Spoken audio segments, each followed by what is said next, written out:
ഒരു അക്കാഡമിക്ക് കൂടുതൽ റിസൾട്ട്സ് വരുന്നതിൻ്റെ മാത്തമാറ്റിക്സ് അറിയോ? അതിൻ്റെ വൺ റീസൺ എന്ന് പറയുന്നത് അതിന് മാത്രം ആലോചിക്കേണ്ട ആവശ്യമൊന്നുണ്ടെന്ന് എനിക്ക് തോന്നുന്നില്ല.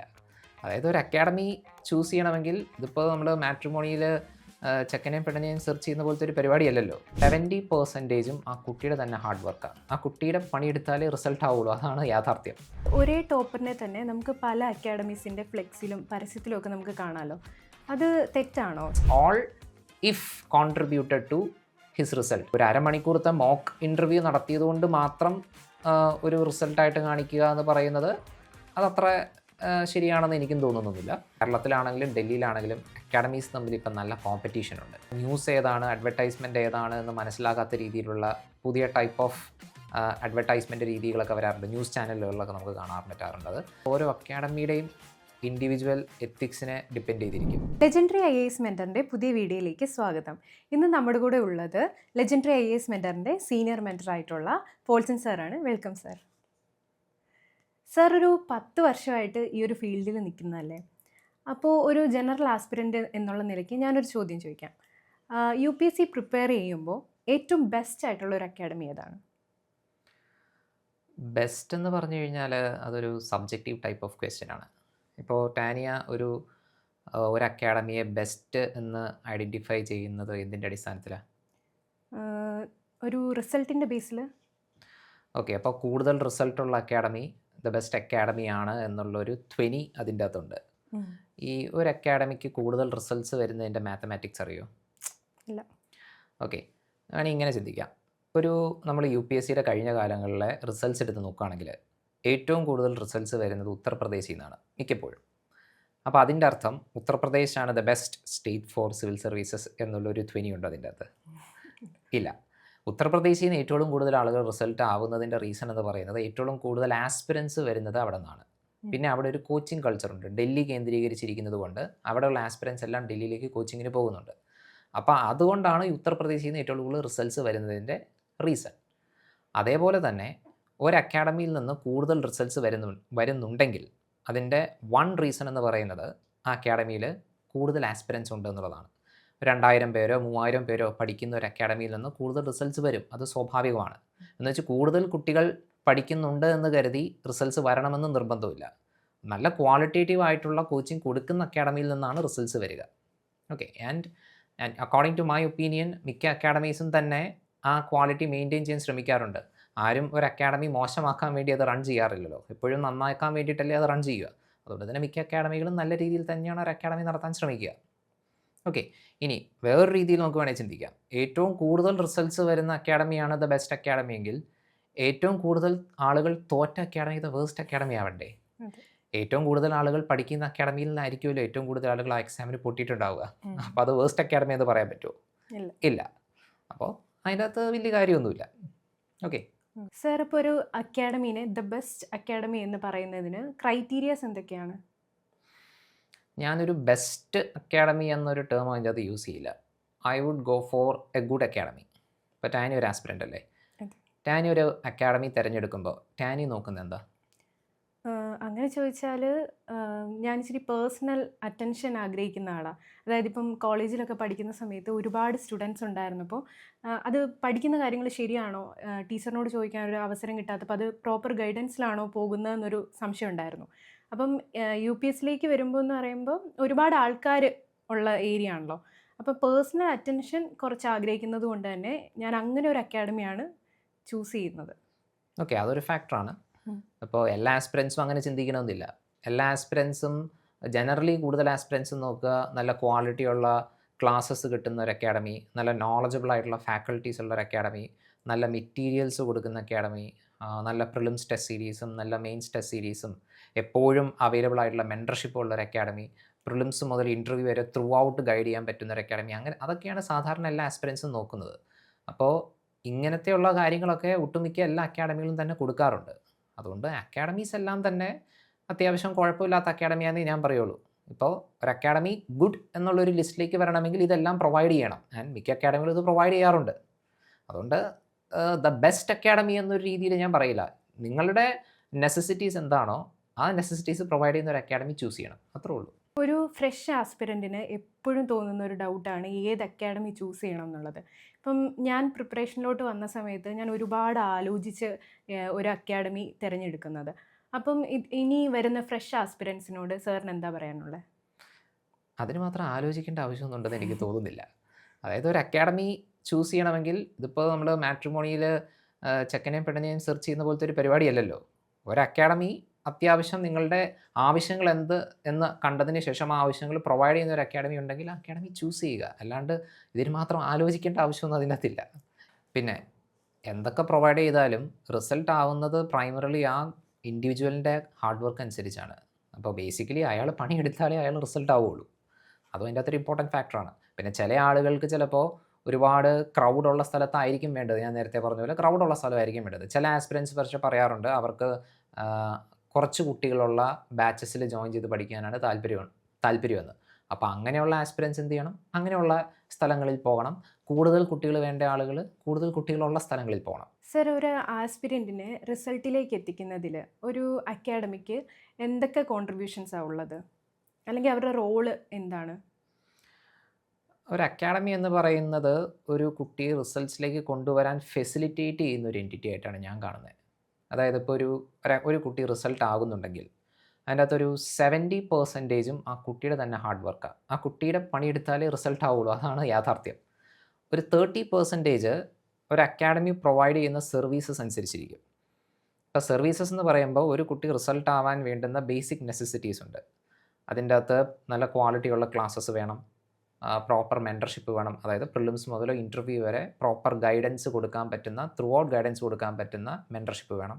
ടെസ്റ്റ് സീരീസ് പ്രിലിംസിൻ്റെയും മെയിൻസിൻ്റെയും വേണം. അതിൻ്റെ പ്രോപ്പർ ഫീഡ്ബാക്ക് കൊടുക്കാൻ പറ്റണം. പിന്നെ ബേസിക് ഇൻഫ്രാസ്ട്രക്ചർ വേണം. ഇതൊക്കെ ഒരു അക്കാഡമി പ്രൊവൈഡ് ചെയ്യുകയും ആ ഇൻഫ്രാസ്ട്രക്ചറും അല്ലെങ്കിൽ ആ സർവീസസ് ഏറ്റവും നന്നായിട്ട് യൂട്ടിലൈസ് ചെയ്യുകയും ചെയ്യുന്ന ഒരാൾ റിസൾട്ട് ആവും. അതാണ് യാഥാർത്ഥ്യം. ഒട്ടുമിക്ക എല്ലാ അക്കാഡമികളും, ഡൽഹിയിലാണെങ്കിലും കേരളത്തിലാണെങ്കിലും ഒട്ടുമിക്ക എല്ലാ അക്കാഡമികളും അങ്ങനെ തന്നെയാണ് വർക്ക് ചെയ്യുന്നത്. സോ നേരത്തെ പറഞ്ഞൊരു ചോദ്യമില്ലേ, ദ ബെസ്റ്റ് അക്കാഡമി എന്ന് പറയുന്നത്, ആ ചോദ്യത്തിന് തന്നെ വലിയ പ്രസക്തി ഇല്ലാന്നേ ഞാൻ പറയുള്ളൂ. സർ, ഒരേ ടോപ്പറിനെ തന്നെ നമുക്ക് പല അക്കാഡമീസിൻ്റെ ഫ്ലെക്സിലും പരസ്യത്തിലും ഒക്കെ നമുക്ക് കാണാമല്ലോ. അത് തെറ്റാണോ? സാറിൻ്റെ അഭിപ്രായം എന്താണ് അതിനെ പറ്റിയിട്ട്? അത് പൂർണ്ണമായിട്ടും തെറ്റാണെന്ന് ഞാൻ പറയത്തില്ല. കാരണം ഇപ്പോൾ ഒരു ആസ്പിരൻറ്റ് റിസൾട്ട് ആകുന്നത് ബേസിക്കലി ഒരു സ്ഥലത്ത് മാത്രം പഠിച്ചതുകൊണ്ടായിരിക്കത്തില്ല. ഒരു ആസ്പിരൻറ്റ് റിസൾട്ടിലേക്ക് വരുമ്പോൾ ആ ആസ്പിരൻ്റ് റിസൾട്ടിലേക്ക് കോൺട്രിബ്യൂട്ട് ചെയ്യുന്ന സിഗ്നിഫിക്കൻ്റ് ആയിട്ടുള്ള പല കാര്യങ്ങളും പല സ്ഥലങ്ങളിലായിരിക്കും ആ കുട്ടിക്ക് റിസീവ് ചെയ്തിട്ടുണ്ടാവുക. അതായത് ഇപ്പോൾ ഒരാൾ PCM ബാച്ച് ഒരു സ്ഥലത്ത് എടുത്തു എന്ന് കരുതി അയാൾ റിസൾട്ട് ആകണമെന്ന് നിർബന്ധമില്ല. അപ്പോൾ ഒരു ആസ്പിരൻറ്റിനോട് തന്നെ ചോദിച്ചാൽ മതി, റിസൾട്ടായിട്ടുള്ള ടോപ്പേഴ്സിനോട് തന്നെ ചോദിച്ചാൽ മതി. അവർ റിസൾട്ടിലേക്ക് വരണമെങ്കിൽ പ്രിലിംസിൻ്റെയും മെയിൻസിൻ്റെയും ഇൻ്റർവ്യൂവിൻ്റെയും 3 ലെവൽസിലും പല പല കടമ്പകൾ അവർ കടക്കേണ്ടതുണ്ട്. അപ്പോൾ ആ പല ചാലഞ്ചസിനെയും അവർ ഓവർകം ചെയ്തത് പല പല അക്കാഡമികൾ കൊടുക്കുന്ന സർവീസസ് നിന്നായിരിക്കാം. ഇപ്പോൾ പ്രിലിംസിൻ്റെ മെൻറ്റർഷിപ്പ് അയാൾ ചിലപ്പോൾ വേറൊരു അക്കാഡമിയിൽ നിന്നായിരിക്കും എടുത്തിരിക്കുന്നത്. മെയിൻസിൻ്റെ മെൻറ്റർഷിപ്പ് വേറൊരു അക്കാഡമിയിൽ നിന്നായിരിക്കും എടുത്തിരിക്കുന്നത്. ഇപ്പോൾ GS3 എന്ന് പറയുന്ന ഒരു സബ്ജക്റ്റിൻ്റെയോ അല്ലെങ്കിൽ എത്തിക്സിൻ്റെയോ അല്ലെങ്കിൽ എസ്സേയുടെ പേപ്പർ അയാൾ പല അക്കാഡമിയിൽ നിന്നായിരിക്കും എടുത്തിരിക്കുന്നത്. അപ്പോൾ അങ്ങനെ ഈ ഓരോ കാര്യങ്ങളെയും സോൾവ് ചെയ്യാനായിട്ട്, അയാളുടെ ഇഷ്യൂസ് സോൾവ് ചെയ്യാനായിട്ട് അയാൾ പല സ്ഥലങ്ങളെയും ഡിപ്പെൻഡ് ചെയ്തിരിക്കാം. And these all if contributed to his result, significant ആയിട്ടുള്ള ഒരു കോൺട്രിബ്യൂഷൻ പ്ലേ ചെയ്തിട്ടുണ്ടെങ്കിൽ ദെൻ ഓഫ് കോഴ്സ് ആ അക്കാഡമിക്ക് ആ സ്റ്റുഡൻറ്റിനെ പരസ്യമാക്കി വെക്കുന്നതിനകത്ത് തെറ്റൊന്നുമില്ല എന്നാണ് എനിക്ക് പറയാനുള്ളത്. പക്ഷേ അക്കാഡമി ഒരു കാര്യം കൂടെ ചെയ്യണം. അതായത് എന്ത് സർവീസാണ് ആ സ്റ്റുഡൻറ്റ് അക്കാഡമിയിൽ നിന്ന് എടുത്തിട്ടുള്ളത് എന്നുള്ളത് സ്പെസിഫൈ ചെയ്താൽ മതി. പിന്നെ അതിൻ്റെ അകത്ത് മറ്റൊരു കാര്യം കൂടെയുണ്ട്.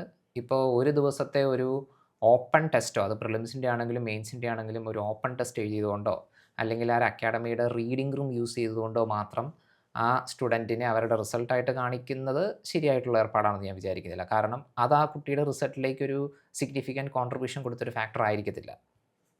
സർ, ഈ മോക്ക് ഇൻ്റർവ്യൂ എന്ന് പറയുന്നത് ഷോർട്ട് പീരീഡിൽ നമ്മൾ ഒരു അക്കാഡമീനെ അപ്രോച്ച് ചെയ്ത് ഗൈഡൻസ് എടുക്കുന്നതാണല്ലോ. അപ്പം ആ സ്റ്റുഡൻറ്റ് മോക്ക് ഇൻ്റർവ്യൂവിന് വേണ്ടി മാത്രം ഒരു അക്കാഡമീനെ അപ്രോച്ച് ചെയ്യുകയും അത് അവർ റിസൾട്ടായിട്ട് കാണിക്കുകയും ചെയ്യുന്നതിൻ്റെ സിഗ്നിഫിക്കൻസ് ഉണ്ടോ? That also depends. അതായത് ഈ ഇൻ്റർവ്യൂ എന്ന് പറയുന്നതും UPSCയുടെ റിസൾട്ടിലേക്ക് വരാനായിട്ട് കോൺട്രിബ്യൂട്ട് ചെയ്യുന്നൊരു ഫാക്ടർ തന്നെയാണ്. ഇൻ്റർവ്യൂവിന് മാർക്കില്ലാത്ത കാരണം മാത്രം റാങ്ക് ലിസ്റ്റിൽ വരാത്ത ഇഷ്ടംപോലെ ആസ്പിരൻസ് ഉണ്ട്. അപ്പോൾ ഇൻ്റർവ്യൂവും ഒരു ഇമ്പോർട്ടൻറ്റ് സാധനം തന്നെയാണ്. അപ്പോൾ മോക്ക് ഇൻ്റർവ്യൂവിനേക്കാളും കൂടുതൽ ഇൻ്റർവ്യൂ ട്രെയിനിങ്ങിൽ ഒരു സ്റ്റുഡൻറ്റിനെ ഏറ്റവും കൂടുതൽ ഹെൽപ്പ് ചെയ്യുന്നത് 1-to-1s ആണ്. അപ്പോൾ നമ്മൾ 1-to-1സിൽ എന്താ ചെയ്യുക, 1-to-1സിൽ ഒരു സ്റ്റുഡൻറ്റിൻ്റെ ഡാഫ് പ്രൊഫൈലിംഗ് ചെയ്ത്, അതേപോലെ കറണ്ട് അഫയേഴ്സ് ബേസ് ചെയ്തും ആ സമയത്ത് നിലനിൽക്കുന്ന പല ഹോട്ട് ടോപ്പിക്സിൽ നിന്നൊക്കെ വരാൻ സാധ്യതയുള്ള ക്വസ്റ്റ്യൻസിനെ പൂൾ ഔട്ട് ചെയ്തെടുക്കുകയും അതിൻ്റെ ആൻസേഴ്സ് എങ്ങനെ വരണമെന്നും അതിന് ആർട്ടിക്കുലേഷൻ എങ്ങനെ നടത്തണമെന്നും ഒക്കെയുള്ള കാര്യങ്ങളായിരിക്കും നമ്മളൊരു സ്റ്റുഡൻറ്റിനെ ട്രെയിൻ ചെയ്തെടുക്കുക. അപ്പോൾ അത് ആ സ്റ്റുഡൻറ്റിൻ്റെ ഇൻ്റർവ്യൂ മാർക്സ് ബൂസ്റ്റ് ചെയ്യാനായിട്ട് സിഗ്നിഫിക്കൻ്റ് ആയിട്ടൊരു കോൺട്രിബ്യൂഷൻ പ്ലേ ചെയ്യുന്നുണ്ടെങ്കിൽ ഓഫ് കോഴ്സ് നമുക്കത് പറയാം, സിഗ്നിഫിക്കൻറ്റ് കോൺട്രിബ്യൂഷൻ ആണെന്ന് പറയാം. ഇപ്പോൾ ഒരു അരമണിക്കൂറത്തെ മോക്ക് ഇൻ്റർവ്യൂ നടത്തിയതുകൊണ്ട് മാത്രം ഒരു റിസൾട്ടായിട്ട് കാണിക്കുക എന്ന് പറയുന്നത് അതത്ര ശരിയാണെന്ന് എനിക്കും തോന്നുന്നൊന്നുമില്ല. പക്ഷേ സ്റ്റിൽ അവർക്ക് റിസൾട്ടായിട്ട് കാണിക്കാം. നേരത്തെ പറഞ്ഞ പോലെ സ്പെസിഫൈ ചെയ്താൽ മതി, ഏതാ ഇത് മോക്ക് ഇൻ്റർവ്യൂ മാത്രമേ എടുത്തിട്ടുള്ളൂ എന്ന് റിസൾട്ട് കാണിച്ചാൽ മതി. അതാവുമ്പോൾ കാണുന്ന പ്രേക്ഷകൻ കൺഫ്യൂസ്ഡ് ആവത്തില്ലല്ലോ. സാർ, നമ്മൾ എപ്പോഴും കേൾക്കുന്ന ഒരു ക്ലീഷേ ഡയലോഗ് ഉണ്ട്, UPSC പ്രിപ്പയർ ചെയ്യുകയാണെങ്കിൽ ഒരു വലിയ അക്കാഡമി പഠിക്കണം, അല്ലെങ്കിൽ ഡൽഹിയിൽ പോയി പഠിക്കണം എന്നുള്ളത്. അപ്പം സാർ എക്രോസ് ഇന്ത്യയിൽ പല അക്കാഡമീസിലും പഠിപ്പിച്ച് എക്സ്പീരിയൻസ് ഉള്ള ഒരു ഫാക്കൽറ്റി ആൻഡ് മെൻറ്റർ അല്ലേ. അപ്പോൾ സാറിന് ഇതേ പറ്റിയിട്ട് എന്താ അഭിപ്രായം? അതായത് ഇപ്പോൾ ഞാൻ നേരത്തെ പറഞ്ഞല്ലോ, ഒരാൾ റിസൾട്ട് ആകുന്നതിൻ്റെ മെയിൻ കോൺട്രിബ്യൂഷൻ അയാൾ തന്നെയാണ് ചെയ്യുന്നത്. 70% അയാളുടെ തന്നെ ഹാർഡ് വർക്കാണ്. ഇപ്പോൾ ഡൽഹിയിലാണെങ്കിലും കേരളത്തിലാണെങ്കിലും എവിടെ പഠിച്ചാലും ഒരു ആസ്പിരൻറ്റിന് റിസൾട്ട് ആവാൻ പറ്റും. അതാണ് അതിൻ്റെ യാഥാർത്ഥ്യം. കാരണം ഡൽഹിയിലും നല്ല അക്കാഡമികളുണ്ട്, കേരളത്തിലും നല്ല അക്കാഡമികളുണ്ട്. ഇനി ഡൽഹി പോകാനായിട്ട് കുഴപ്പമില്ലാത്ത ആളുകൾക്ക് ഡൽഹി പോകുന്നതുകൊണ്ട് പ്രശ്നമില്ല. അവിടുത്തെ ക്ലൈമറ്റും അവിടുത്തെ ഹെവി ആയിട്ടുള്ള എക്സ്പെൻസസും ഒക്കെ താങ്ങാൻ പറ്റുമെങ്കിൽ ഡൽഹി പോകുന്നതുകൊണ്ട് പ്രശ്നമൊന്നുമില്ല. അതല്ല കുറച്ചുകൂടെ നല്ല ക്ലൈമറ്റിൽ ചെറിയ ചിലവിൽ പഠിക്കാനാണ് താല്പര്യമെങ്കിൽ കേരളത്തിൽ പഠിക്കുന്നതാണ് ഏതൊരാളും ചൂസ് ചെയ്യാൻ പറ്റുന്ന ഏറ്റവും നല്ലൊരു ഓപ്ഷൻ എന്ന് ഞാൻ പറയത്തുള്ളൂ. ഇനി വലിയ അക്കാഡമി പഠിച്ചാലും ചെറിയ അക്കാഡമി പഠിച്ചാലും ഞാൻ നേരത്തെ ഒരു മാത്തമാറ്റിക്സിൻ്റെ കണക്ക് പറഞ്ഞില്ലായിരുന്നു. അപ്പോൾ എവിടെ പഠിച്ചാലും റിസൾട്ട് ആവുന്നത് അയാളുടെ ഹാർഡ് വർക്കാണ്. ആ അക്കാഡമി പ്രൊവൈഡ് ചെയ്യുന്ന സർവീസസ് ഏറ്റവും നല്ല രീതിയിൽ യൂട്ടിലൈസ് ചെയ്യുക. പിന്നെ ചെറിയ അക്കാഡമി ആണെങ്കിൽ ചെറിയൊരു അഡ്വാൻറ്റേജ് ഞാൻ കണ്ടിട്ടുള്ളത്, കുട്ടികൾക്ക് കുറച്ചും കൂടെ നല്ല രീതിയിൽ ഇൻഡിവിജ്വൽ അറ്റൻഷൻ കൊടുക്കാൻ പറ്റും. അതുപോലെ ആ കുട്ടിയുടെ അടുത്ത് കൂടുതൽ ടൈം സ്പെൻഡ് ചെയ്യാൻ പറ്റും വിത്ത് റെസ്പെക്ട് ടു മെൻറ്റർഷിപ്പ്. അതൊരു അഡ്വാൻറ്റേജ് ആയിട്ടാണ് എനിക്ക് തോന്നിയിട്ടുള്ളത്. പിന്നെ ഞാൻ മനസ്സിലാക്കുന്നിടത്തോളം കേരളത്തിലാണെങ്കിലും ഡൽഹിയിലാണെങ്കിലും അക്കാഡമീസ് തമ്മിൽ ഇപ്പം നല്ല കോമ്പറ്റീഷൻ ഉണ്ട്. അതായത് ഒരു കുട്ടിക്ക് ഏറ്റവും നല്ല സർവീസ് പ്രൊവൈഡ് ചെയ്യാൻ പറ്റുന്നത് എങ്ങനെ എന്ന് നല്ല രീതിയിൽ റിസർച്ച് ചെയ്തിട്ട് പുതിയ പുതിയ പ്രോഗ്രാംസ് ഇപ്പോൾ അക്കാഡമീസ് ഇൻട്രൊഡ്യൂസ് ചെയ്യാറുണ്ട്. ഫോർ എക്സാമ്പിൾ ഇപ്പോൾ ഒരു മെൻറ്റർഷിപ്പിന് വേണ്ടി മാത്രം നോക്കുന്ന കുട്ടികൾക്ക് അങ്ങനെ ചൂസ് ചെയ്യാൻ പറ്റും. ഒരു ടെസ്റ്റ് സീരീസ് മാത്രം എടുക്കാൻ താല്പര്യമുള്ള ആളുകൾക്ക് അങ്ങനെ എടുക്കാൻ പറ്റും. ഒരു മെയിൻസ് ആൻസർ റൈറ്റിംഗ് മാത്രം വേണ്ടുന്ന ആൾക്ക് അങ്ങനെ എടുക്കാൻ പറ്റും. പിയർ ഗ്രൂപ്പ്സിൻ്റെ ഒരു ഗുണം വേണമെന്ന് തോന്നുന്ന ആളുകൾക്ക് അങ്ങനെയും ചൂസ് ചെയ്യാൻ പറ്റും. അപ്പോൾ അക്കാഡമീസ് ഇപ്പോൾ കോമ്പറ്റീറ്റീവ് ആയതുകൊണ്ട് തന്നെ അവരുടെ പല പല പ്രോഗ്രാംസും കുട്ടികൾക്ക് ഇപ്പോൾ ഗുണകരമായിട്ടാണ് വരുന്നത്. ഞാൻ കണ്ടിട്ടുള്ളത് അങ്ങനെയാണ്. ഇപ്പോൾ എൻ്റെ അടുത്ത് തന്നെ ഫോർ എക്സാമ്പിൾ ഇപ്പോൾ നമ്മൾ ഈ ലെജൻഡറിയിൽ വർക്ക് ചെയ്യുമ്പോൾ നമ്മുടെ അടുത്ത് പല ആസ്പിരൻസും വരാറുണ്ട്. സാർ ഇന്ന അക്കാഡമിയുടെ ചിലപ്പോൾ ഡൽഹി ബേസ്ഡ് ഒരു അക്കാഡമി ആയിരിക്കും. സാർ ഇന്ന അക്കാഡമിയുടെ ഇന്നൊരു പ്രോഗ്രാം ഉണ്ട്, അതിനെക്കുറിച്ച് സാറിൻ്റെ അഭിപ്രായം എന്താണെന്ന് എൻ്റെ അടുത്ത് ചോദിക്കാറുണ്ട്. അപ്പോൾ നമ്മളിപ്പോൾ ഓക്കെ നമ്മളിവിടെ ഈ അക്കാഡമിയിൽ പഠിക്കുന്നതുകൊണ്ട് വേറൊരു അക്കാഡമിയുടെ പ്രോഗ്രാമിനെ കുറിച്ച് നല്ലത് പറയേണ്ട ആവശ്യമില്ല എന്ന് ഞാൻ ചിന്തിക്കാറില്ല. ഇവിടുത്തെ ഒരു മെൻറ്റേഴ്സും അങ്ങനെ ചിന്തിക്കാറില്ല. നമ്മുടെ അടുത്തൊരു അഭിപ്രായം ചോദിക്കുമ്പോൾ നമ്മളതിന് ഓണസ്റ്റ് ആയിട്ടുള്ളൊരു ഒപ്പീനിയൻ പറയാറുണ്ട്. നല്ല പ്രോഗ്രാം ആണെങ്കിൽ അത് എടുക്കാനേ നമ്മൾ പറയാറുള്ളൂ. കാരണം അൾട്ടിമേറ്റ്ലി നമ്മളുടെ എയിം എന്ന് പറയുന്നത് എന്താണ്, ആ കുട്ടി റിസൾട്ട് ആവണം, അത്രേ ഉള്ളൂ. അപ്പോൾ എല്ലാ പ്രോഗ്രാംസും സ്റ്റുഡൻറ്റ് സെൻട്രിക് ആണെങ്കിൽ ഒരു പ്രശ്നമില്ല. സ്റ്റുഡൻസിന് ഗുണം ഉണ്ടായാൽ മതിയല്ലോ, അവർ റിസൾട്ട് ആയാൽ മതി. ഇപ്പം നമുക്കിവിടെ നമ്മുടെ ഫുൾ ഫ്ലെജ്ഡ് ആയിട്ടുള്ള PCM ബാച്ചിൽ പഠിക്കുന്ന കുട്ടികളുണ്ട്, റിപ്പീറ്റേഴ്സ് ബാച്ചിൽ പഠിക്കുന്ന കുട്ടികളുണ്ട്. അതേപോലെ മറ്റ് അക്കാഡമീസിൽ നിന്ന് ടെസ്റ്റ് സീരീസും മറ്റ് കാര്യങ്ങളും എടുത്തിട്ട് അതിനുവേണ്ടി മെൻറ്റർഷിപ്പിന് വരുന്ന ആളുകളുണ്ട്. അപ്പോൾ പല ടൈപ്പ് ഓഫ് സ്റ്റുഡൻസ് നമ്മുടെ ഇവിടെ വരാറുണ്ട്. അപ്പോൾ ഈ എല്ലാ സ്റ്റുഡൻസിനും നമ്മൾ വെൽക്കമിങ് ആണ്. ഇപ്പോൾ മറ്റൊരു അക്കാഡമിയിൽ നിന്ന് ടെസ്റ്റ് സീരീസോ പ്രിലിംസിൻ്റെയോ മെയിൻസിൻ്റെയോ ടെസ്റ്റ് സീരീസ് എടുത്തിട്ട് അതിൻ്റെ ഫീഡ്ബാക്കിന് വേണ്ടി നമ്മുടെ അടുത്ത് വരുമ്പോൾ നമ്മളത് കൊടുക്കത്തില്ല എന്ന് നമ്മൾ പറയത്തില്ല. കാരണം നമ്മൾ ഫോക്കസ് ചെയ്യുന്നത് എന്താണ്, ആ സ്റ്റുഡൻറ്റിൻ്റെ വെൽബീങ് ആണ്. ആ സ്റ്റുഡൻറ്റ് റിസൾട്ട് ആകണമെന്നാണ് നമ്മൾ ആഗ്രഹിക്കുക.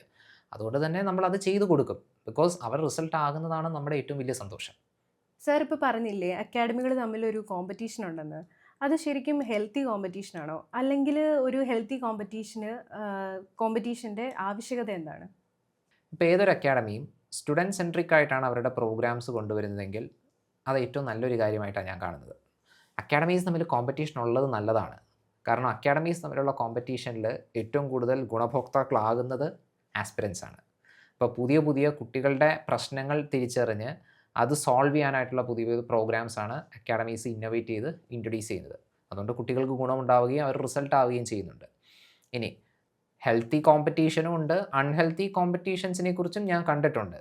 ഫോർ എക്സാമ്പിൾ ഇപ്പോൾ ഇവിടുത്തെ ഓഫീസ് സ്റ്റാഫ് തന്നെ പറഞ്ഞ് ഞാൻ കേട്ടിട്ടുണ്ട്. നമ്മുടെ ഇവിടുത്തെ പ്രോഗ്രാമിൻ്റെ ഡീറ്റെയിൽസ് അറിയാൻ വേണ്ടി കള്ളപ്പേരിലൊക്കെ ചില ആളുകൾ വിളിക്കുന്നുണ്ടെന്നൊക്കെ പറഞ്ഞ് ഞാൻ കേട്ടിട്ടുണ്ട്. അപ്പം അതും എന്നെ സംബന്ധിച്ചിടത്തോളം അതും അങ്ങനത്തെ നമ്മുടെ പ്രോഗ്രാമിൻ്റെ ഡീറ്റെയിൽസ് കിട്ടിയിട്ട് ആ അക്കാഡമിയിലെ കുട്ടികൾക്ക് ഗുണം ഉണ്ടാകുന്നുണ്ടെങ്കിൽ അത് നല്ലതാണ്. ആ കുട്ടി റിസൾട്ട് ആവുമല്ലോ. അല്ലാണ്ടിപ്പോൾ നമ്മളിപ്പോൾ അതിനെ മൂടി വെക്കേണ്ട ആവശ്യമൊന്നുമില്ല. അപ്പോൾ ഒരു കുട്ടിയുടെ വെൽബീയിങ് ആണ് ഫോക്കസ് ചെയ്യുന്നതെങ്കിൽ കോമ്പറ്റീഷൻ നല്ലതാണെന്നാണ് എൻ്റെ അഭിപ്രായം. പിന്നെ ഇതിൻ്റെ അകത്ത് വരുന്ന മറ്റൊരു കാര്യം എന്ന് പറയുന്നത് പലപ്പോഴും പല അക്കാഡമികളും പല മിസ്ലീഡിംഗ് ആയിട്ടുള്ള അഡ്വർടൈസ്മെൻറ്റ്സ് കൊടുക്കാറുണ്ട്. അപ്പോൾ മിസ്ലീഡിംഗ് അഡ്വർടൈസ്മെൻറ്റ് കേസിൽ ഫോർ എക്സാമ്പിൾ ഇപ്പോൾ ന്യൂസ് ഏതാണ് അഡ്വർടൈസ്മെൻറ്റ് ഏതാണ് എന്ന് മനസ്സിലാകാത്ത രീതിയിലുള്ള പുതിയ ടൈപ്പ് ഓഫ് അഡ്വർടൈസ്മെൻറ്റ് രീതികളൊക്കെ വരാറുണ്ട്. ന്യൂസ് ചാനലുകളിലൊക്കെ നമുക്ക് കാണാൻ പറ്റാറുണ്ട് അത്. അപ്പോൾ അങ്ങനത്തെ കാര്യങ്ങളിൽ എനിക്ക് പറയാനുള്ളത് അത് ഓരോ അക്കാഡമിയുടെയും ഇൻഡിവിജ്വൽ എത്തിക്സിനെ ഡിപ്പെൻഡ് ചെയ്തിരിക്കും. ഓരോ അക്കാഡമികൾ തീരുമാനിക്കേണ്ട കാര്യമാണ് ഞാൻ എത്രത്തോളം സത്യസന്ധമായിരിക്കണം എൻ്റെ റിസൾട്ട്സിൻ്റെ കേസിലെന്നുള്ളത്. അപ്പോൾ I leave it to them. അതിനെക്കുറിച്ച് എനിക്ക് പ്രത്യേകിച്ചൊന്നും പറയാൻ പറ്റില്ല. പക്ഷേ ആസ്പിരൻസിനെ സംബന്ധിച്ചിടത്തോളം ചെയ്യാൻ പറ്റുന്നൊരു കാര്യം അവർക്ക് ചെയ്യാൻ പറ്റുന്നത് പ്രോപ്പറായിട്ടുള്ളൊരു എൻക്വയറി നടത്തുക എന്നുള്ളതാണ്. ഏതൊരു അഡ്വർടൈസ്മെൻറ്റ്സ് കാണുമ്പോഴും അത് അങ്ങ് വിശ്വസിക്കാതെ അതിനെക്കുറിച്ച് പ്രോപ്പർ എൻക്വയറി നടത്തുക. എന്ന് വെച്ച് ഈ പ്രോപ്പർ എൻക്വയറി നടത്തുമ്പോൾ നേരത്തെ പറഞ്ഞ പോലെ ഈ ഇൻഡെപ്തായിട്ട് റിസർച്ച് ചെയ്തത് ബെസ്റ്റ് അക്കാഡമി ഏത് അങ്ങനെയൊന്നും പോകണമെന്ന് ഞാൻ പറയുന്നില്ല. അത്യാവശ്യം നമുക്ക് വേണ്ട നെസസിറ്റീസ് എന്താണെന്ന് ചാർട്ട് ഔട്ട് ചെയ്യുക. ആ നെസസിറ്റീസ് എല്ലാം പ്രൊവൈഡ് ചെയ്യുന്ന നല്ലൊരു അക്കാഡമി ഉണ്ടോ, ആ അക്കാഡമി ഏതാണോ അത് ചൂസ് ചെയ്യുക. UPSC പ്രിപ്പയർ ചെയ്യാൻ ആഗ്രഹിക്കുന്നവർക്കും അതുപോലെ തന്നെ UPSC ജേർണിയിലൂടെ പോകുന്നവർക്കും ഒരുപാട് റിയാലിറ്റീസ് ആണ് സാർ ഇന്ന് നമ്മളുമായിട്ട് ഷെയർ ചെയ്തിരിക്കുന്നത്. ഇതുപോലുള്ള ഇൻസൈറ്റ്സുമായിട്ട് നെക്സ്റ്റ് വീഡിയോസിൽ നമുക്ക് കാണാം.